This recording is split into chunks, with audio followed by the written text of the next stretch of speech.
It's time for Veterans Issues, the show that brings you information about veterans, military, and their family.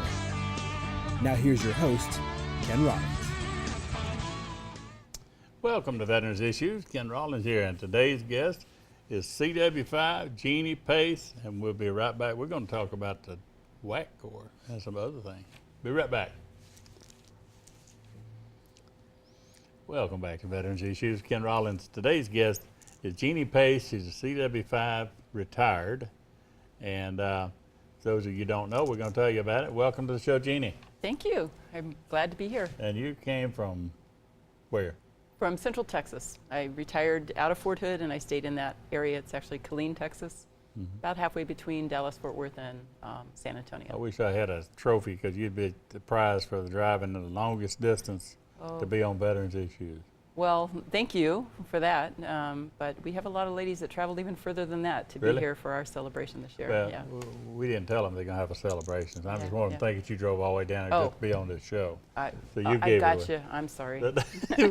We'll rewind. No, I'm just kidding you. You're here for a special event. Now this, I say here, for those of us out there watching from all over Alabama, we are here next to what used to be Fort McClellan, is now McClellan. Right. And you was here, you served here with the WAC, is that you? Yes, sir, I did. But now they're having the WAC's having a reunion here, band reunion.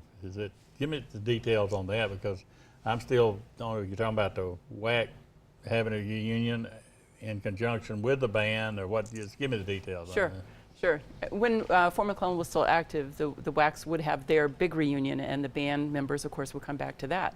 But as Fort McClellan closed and whatnot, we kind of didn't do that anymore. But in 2004, local retirees that were part of the band and some of the other local WAC vets decided that it was time to bring the band home, at least to Fort McClellan.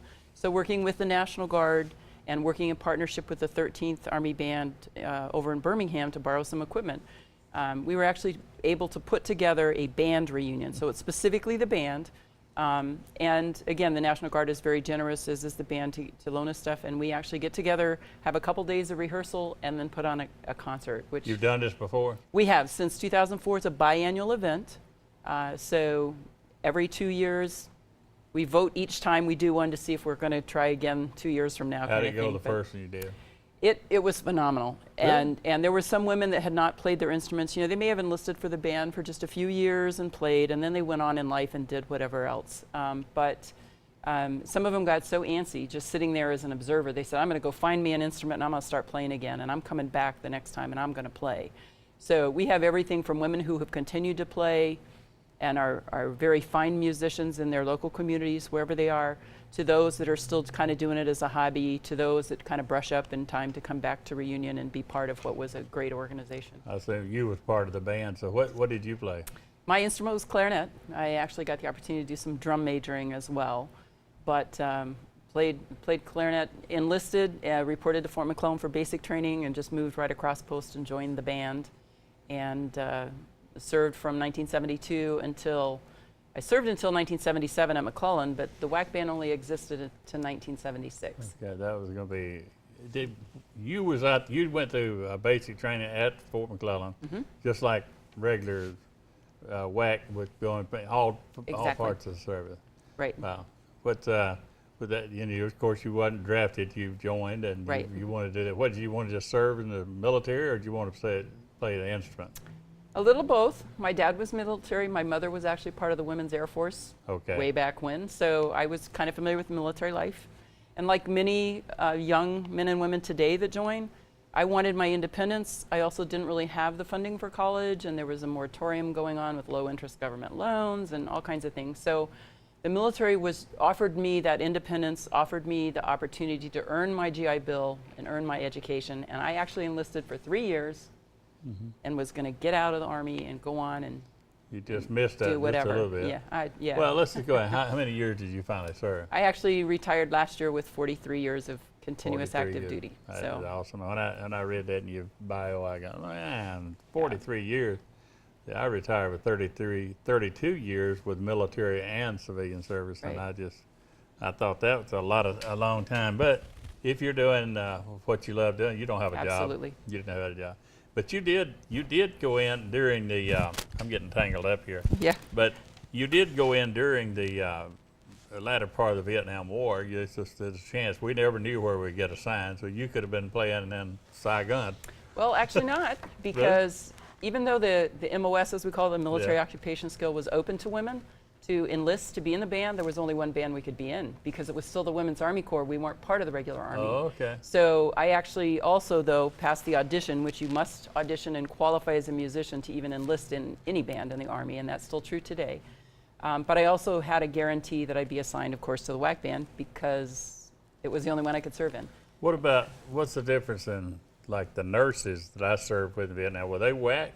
All women serving in supporting the Army were part of the Women's Army Corps. So yes, they were WACs, and there were other women, of course, that served in Vietnam in certain specialties, but those were things that were very much in demand. I think some that were in signal.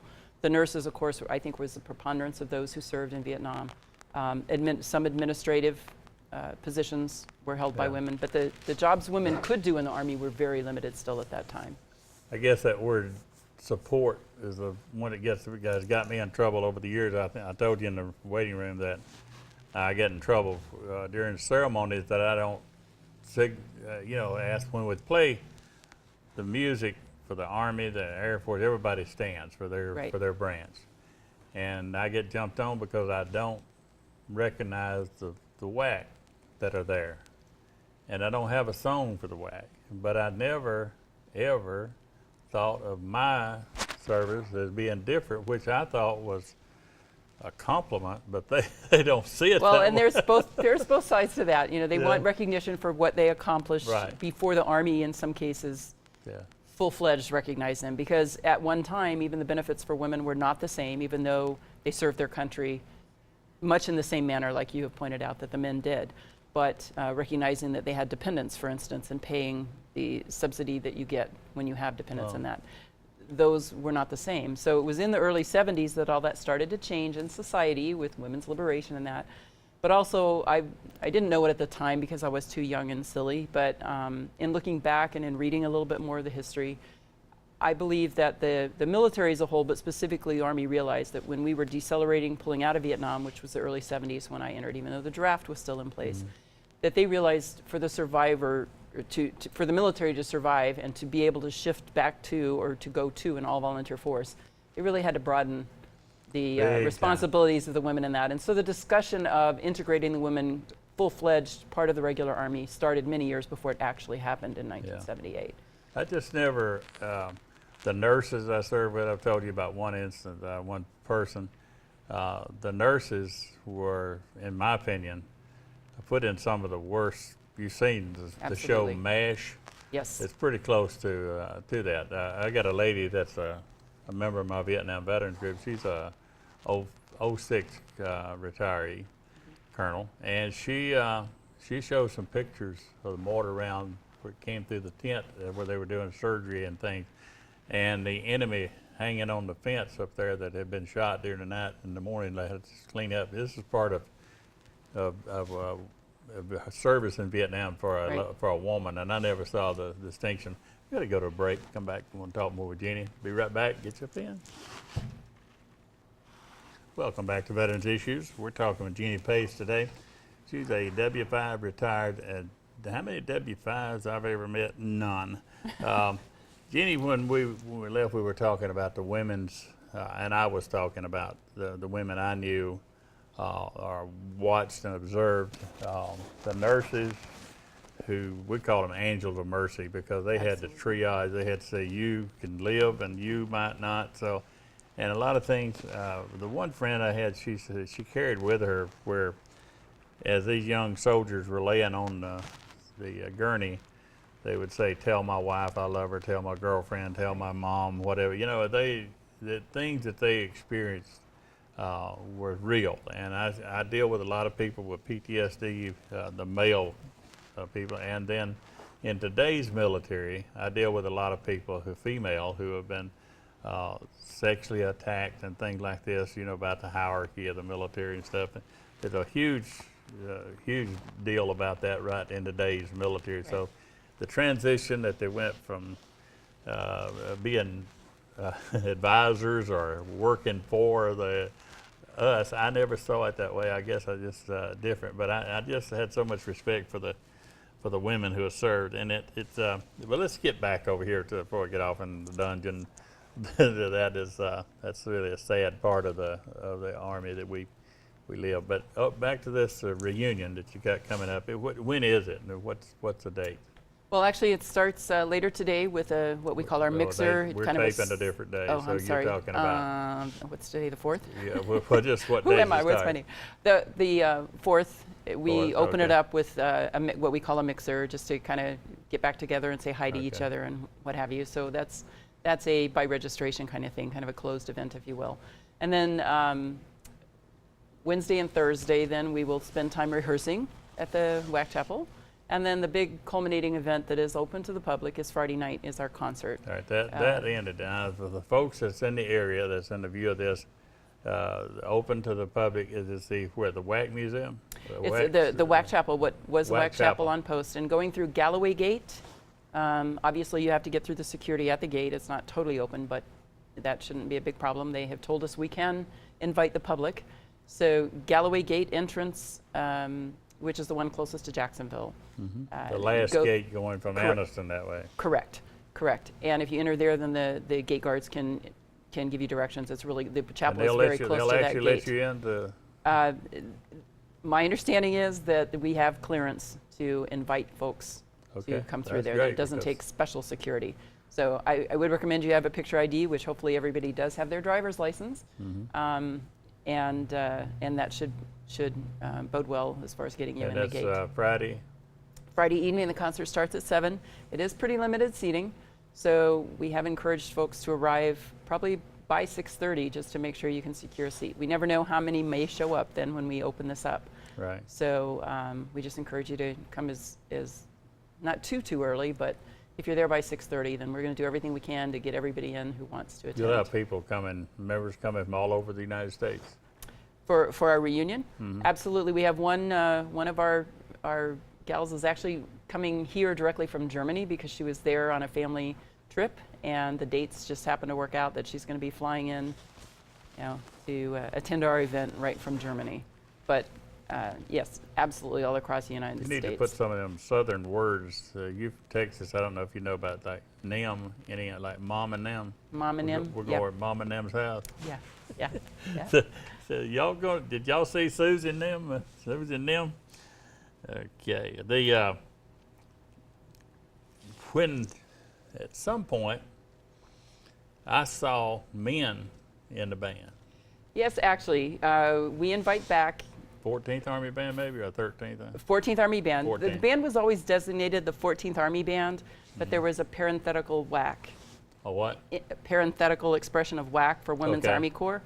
But actually we have one gentleman come back and play the concert with us because as the band did their last concert as the WAC Band, the all-female band, in 1976 here in Anniston. And at that point, we were then designated strictly just the 14th Army Band. And men started being assigned to our band just prior to that concert, actually. They reported to the unit, but they weren't allowed to be seen really with us because we were still the WAC Band and we were able to carry that. But the young musician that reported in as really the first male, his orders actually read that he was assigned to the 14th Army parenthetical WAC Band. And when he went to admin to report in, they said, oh, absolutely not, this is a mistake, this can't happen. Got that all straightened out. So we joke, Bob Delano is his name. He's a saxophone player by trade, well, with us anyway. And so he really is the last member of the WAC Band because his orders read that. We give him credit for that. You might want to give him BBI. Yeah, exactly. Well, at one point he was frustrated that he wasn't able to start playing right away. I mean, he understood why, but he got frustrated and he used to tease us saying, okay, which one of you has a uniform that'll fit me? I'll even shave my legs and put on some pantyhose. What year was that? That was 1976. We played a bicentennial concert in May, and then the WAC anniversary was always in May. And in 1976, then we lost that designation and men started. Well, like I said, we still had a few men that had reported in. Bob was the first. We had the second individual to arrive, male soldier to arrive, was also a Bob, played saxophone, so that was kind of fun. But we had, I want to say, 5 or 6 gentlemen who then ran spotlights and did some other things backstage for that final concert for us. I'm sitting here grinning. I'm thinking about who's Sure. on the other end of my ear here. My producer, she's into music too, and I just wonder what she's thinking about all this, that Yeah. that they allowed men into the band. What do you think about that, Kizzy? I got a no comment from the booth. Yeah, you was on active duty for 43 years. Where's some Yes, of the sir. places you served? You got to go to exotic places like Fort McClellan, Alabama, and Well, actually, yeah, left Fort McClellan, and my next assignment, I stayed once the band, and they did call it integration when the men were assigned. So for my first year after dissolution of the WAC band, I stayed another year, and then from there I went to Panama, was my most exotic and my only overseas assignment, actually. But while in Panama, I got to travel through South and Latin America a lot.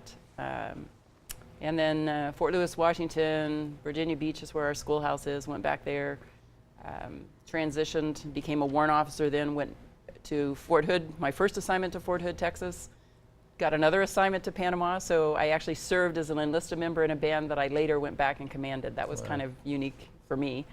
And then spent some time in Fort Leonard Wood, Missouri, then was selected and was very honored to serve with the Old Guard in D.C. for a number of years with the what is special the unit. W5 equivalent to, as far as lieutenant colonel, majors? What?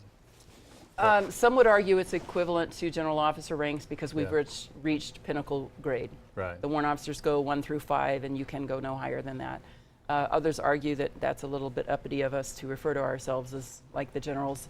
couldn't Nobody do wants that. to mess with us, though, No. usually. But field grade, certainly a field Yeah. grade as far as the protocols and that with the Army. Yeah, I knew some so- W4s, but I never knew what a W5. So I never had to. Well, it's the youngest rank. Right, It has we're down to a minute there, but let me Sure. ask you this off the cuff question. Sure. This is a got you. Okay.